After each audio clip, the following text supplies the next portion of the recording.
चलिए आज हम लोग 5 मिनट में ये सीखेंगे कि SN1, SN2, E1 और E2 रिएक्शन का स्टेबिलिटी ऑर्डर या अस्थायित्व क्रम कैसे निकाला जाता है।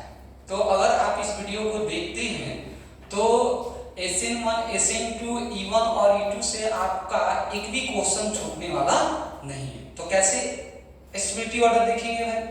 तो देखिए, अगर SN1 है, SN1 है, नेक्स्ट E1 है, E2 है और SN2 है। अगर आप याद कर लेते हैं ये, तो आपको इन चारों रिएक्शन से क्वेश्चन छूटने वाला नहीं है। कैसे?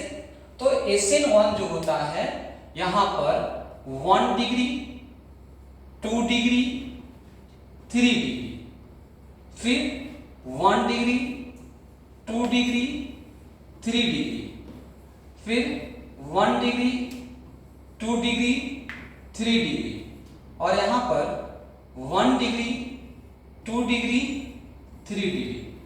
अगर आप पहले से पढ़े हैं या नहीं भी पढ़े हैं तो अगर आप ये रिएक्शन को देख लेते हैं तो आपका क्वेश्चन एग्जाम में छूटने वाला नहीं है। तो देखिए, SN1, E1 और E2 रिएक्शन में जो होता है यहाँ पे 3 डिग्री मोर स्टेबल होता है, 2 डिग्री मोर स्टेबल होता है, फिर उसके बाद कौन सा डिग्री होता है? 1 डिग्री। तो SN1, E1 और E2 में ये तीनों यही सेम होता है। क्या होता है? 3 डिग्री वाला, फिर उसके बाद 2 डिग्री वाला, फिर उसके बाद 1 डिग्री वाला। और SN2 रिएक्शन में कौन होता है? 1 डिग्री वाला, 2 डिग्री वाला और 3 डिग्री वाला। तो आपको याद रखना पड़ेगा कि SN1, E1 और E2 ये तीनों जो होते हैं इसमें ये स्टेबिलिटी ऑर्डर है, ये अस्थायित्व क्रम है और SN2 का जो होता है वो अलग होता है। तो इस तरह से क्वेश्चन कैसे आएगा भाई कि 3 डिग्री, 2 डिग्री, 1 डिग्री कैसे बनाएंगे? तो एक क्वेश्चन एग्जांपल पे हम आपको लेके बताते हैं। तो बात समझना है यहां पर हम इसको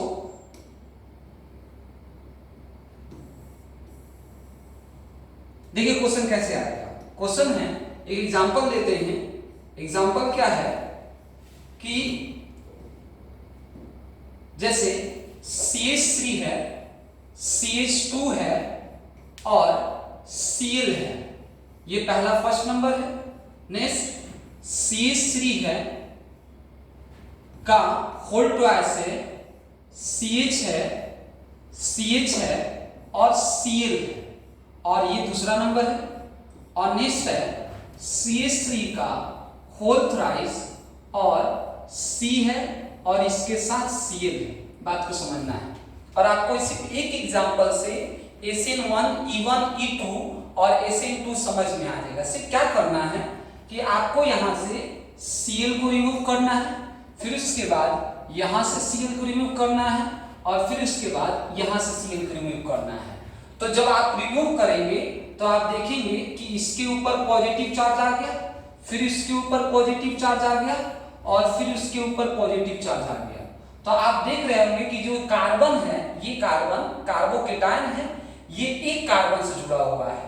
ये कार्बन जो है दो कार्बन से जुड़ा हुआ है और ये कार्बन है जो 3 कार्बन से जुड़ा हुआ है। तो हम कहेंगे ये क्या है? तो इसको हम 3 डिग्री बोलेंगे, इसको हम 2 डिग्री बोलेंगे और इसको हम 1 डिग्री बोलेंगे। तो ये जो आंसर होगा 3 डिग्री, 2 डिग्री और 1 डिग्री, ये किसके लिए होगा? तो ये इन भाई साहब के लिए होगा, SN1, E1 और E2 के लिए। बट यही अगर SN2 के लिए कहें तो जस्ट उल्टा हो जाएगा। उल्टा क्या होगा? तो 1 डिग्री, 2 डिग्री और क्या हो जाएगा? 3 डिग्री। तो सबसे आसान तरीका है इसको पहचानने का। अगर आप इस तरीके को अपनाते हैं तो SN1, E1, E2 और SN2 से आपका एक भी क्वेश्चन छूटने वाला नहीं है। ठीक है?